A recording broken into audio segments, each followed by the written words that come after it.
So camera traps are used all over the world for wildlife monitoring and research and just general look-see on properties.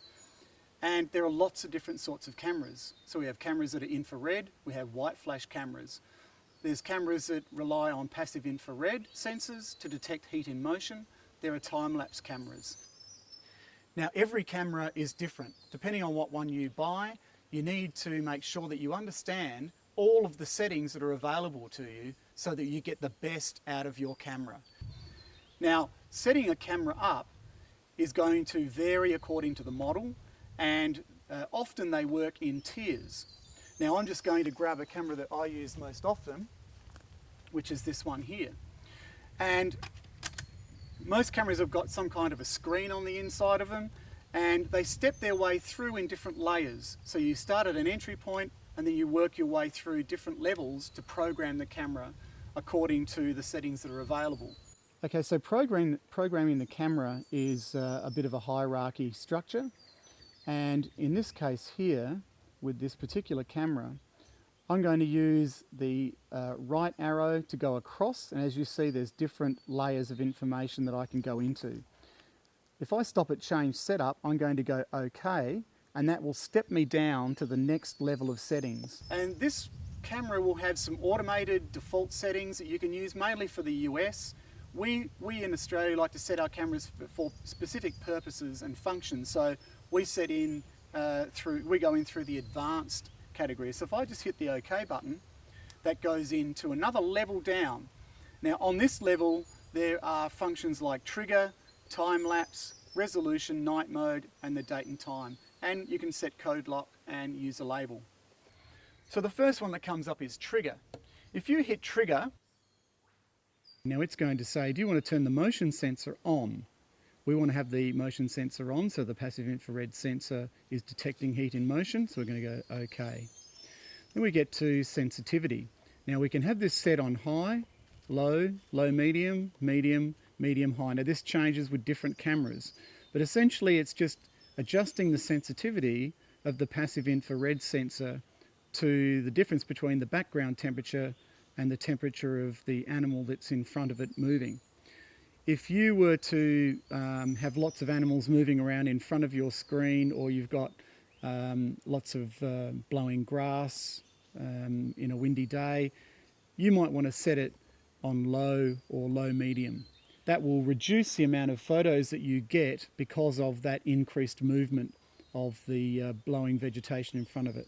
For our purposes, we keep everything set on high so that we've got the greatest chance of detecting anything in front of us. The next screen is how many photos do you want to take per trigger. Now this allows you with this camera to go from 1, 2, 3, 5 or 10. We set it to 10 because what we've found is that if you've got a sequence of images and you've got a blurry subject running across in front of you, the more images you've got, the easier it is to identify what you're seeing. And quite often with cameras, if you set it to 1, if the animal is just off the screen, outside of the detection zone, inside of the detection zone but outside of the photographic screen, you might get a trigger but you'll see nothing. If you set it to 3, the animal might move in. If you get 5, you'll see more of it. And if you get 10, you'll get the whole movement of the animal. So we set to 10, so I'm going to press OK for 10 images. Then the next level is picture interval. Now there's a number of different functions here. There's rapid fire, so it'll just take photos as quick as the camera can. It'll allow you to set it to 1, 3 or 5 or 10 seconds in between each photo. Now there's various different reasons you might want to have that setting if you've got lots of animals moving in front of your camera. For the purposes of the work that we're doing, we have it on rapid fire, so it takes photos constantly. So we're going to hit OK. Now it's going to say, do you want a quiet period in between every 10 photos that you're taking? We don't want to have any delay. We want it to be constant so that we get the sequence of photographs. That helps us with identification. If you're studying pack animals, you might get one dog go past and then you're going to get a sequence of photos of all the other animals going past, and you want to make sure that there's no gap. But you can set that to intervals of 15 and 30 and 1 minute, depending on what camera you're using. We, as I said, select no delay, so I'm going to go OK. And now we've finished our programming. The only other thing we want to do now is we want to go back through advanced to trigger, and instead of hitting OK to trigger, we're going to go across to resolution. Resolution allows us to change the resolution of the images. You can have 3.1 or you can have 1080. We use 3.1, it's the highest resolution for this particular camera. It does vary with different cameras, some go up to 12 megapixels. If you go further on from trigger, there's night mode. Now night mode allows you to play around with the shutter speed and the illumination that comes from the camera. It's a compensatory thing. The camera will get faster in the shutter speed, but it will reduce the amount of light that comes out of the flash. Now, because we're usually operating on a distance of 5 meters or 6 meters from the camera for monitoring, for our wildlife monitoring and predators, we usually set our night mode to fast shutter. Now, the reason we do that is because if you've got an animal like a fox or a quoll or a wild dog moving down a track and they're moving fairly quickly, you want to reduce the blur to make sure you can absolutely identify the difference between a fox and a dog. Sometimes if you just get the back end of the animal, that can be hard. So in this case, we set the camera to fast shutter. You can also set it to maximum range. If you've got animals that are a long way away, you may want to increase the amount of flash output and therefore have a blurrier image, but get greater distance. If you do that, it might be an animal that's right off in the distance, you'll get a greater illumination of animals a long way away. And then there's balanced, which is a combination of both speed and illumination, and high quality, which is obviously trying to get the best possible image that can at night. We put ours on fast shutter because we're trying to make sure we reduce the blur. We just hit OK, and there we go. Now if you go back to trigger again and go across, there are a couple of other functions that you can set up. Code lock allows you to put a combination code, a 4-digit code, into your camera so that every time you turn the camera on, you've got to put that code in. Now the benefit of code locking is that it's a security pin, just like a credit card.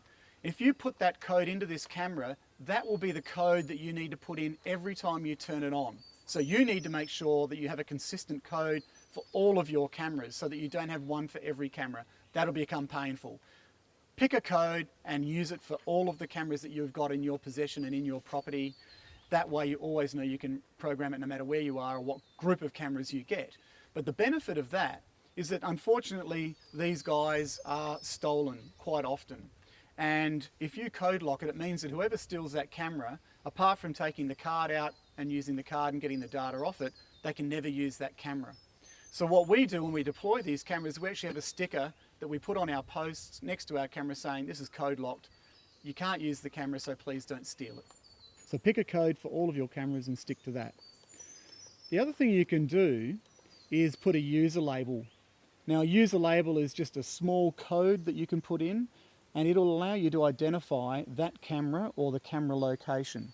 So it's once again, it's an alphanumeric thing. You can put in, it might be that you've got a camera at Burke, so you might put B, and it's camera number 10, so you put 10, so it'll be B10. That will go onto each image that you take, and it'll also be stored in the EXIF file. So it makes it a bit more confirmation on exactly what camera it was that you used. When you start a camera up, make sure you always set the date and the time. Make sure your batteries are as full as they possibly can be. This particular type of camera will allow you to put lithium, it'll allow you to put nickel metal hydride. Some will allow you to program for alkaline. Because we use rechargeable batteries, we choose NIMH. But it's really important that you program your camera to those batteries so that the camera draws on the battery power in accordance with the type of battery that you're using. Now, other cameras have different ways of programming.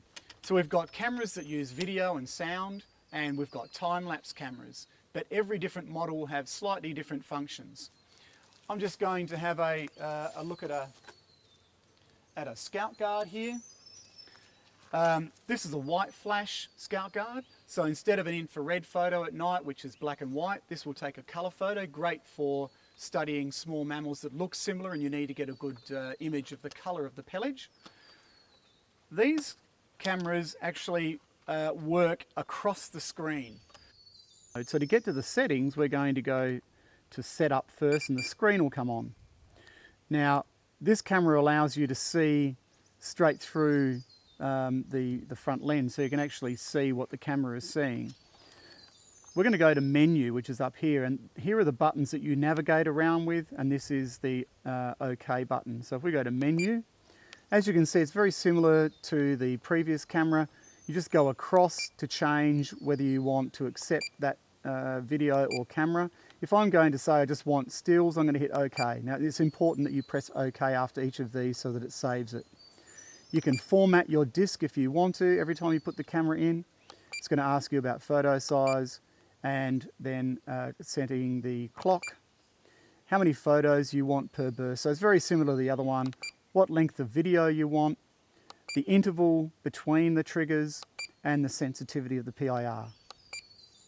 You can also do time lapse by going on off, and if you get confused, you can always go back to default and hit OK. But essentially, these are all the same sorts of settings that you had in the previous camera, just a different way of navigating around between them. Just remember, whenever you change it, always press OK so that you tell the computer, the camera exactly what you want. If you want to go back to the main screen, you just go back to menu and you're on the opening screen and you can go back in and resave what you're after. When you're ready to arm the camera, you've got everything set up how you want it, you then just go and press on. The screen will turn off and the camera is now ready to arm and take photos. You can set the sensitivity, the numbers of photos, the flash output and those sorts of things. Now, one of the things that we've found with these white flash cameras is that you can't adjust the amount of light that come out of these LEDs. And if you're setting these really close, like a 1.5 to 2 meters from a bait station where you've got an animal, the light will be far too bright and you'll actually get burn. So we actually tape up some of the LEDs on these cameras to try and reduce the amount of light that's going out. But it's just a slightly different way of programming the camera. Once again, all of this is explained in your manual. You just have to move across the top and then go down, but make sure that when you're setting the functions with these sorts of screens that you always press OK to make sure that you save what you've just changed.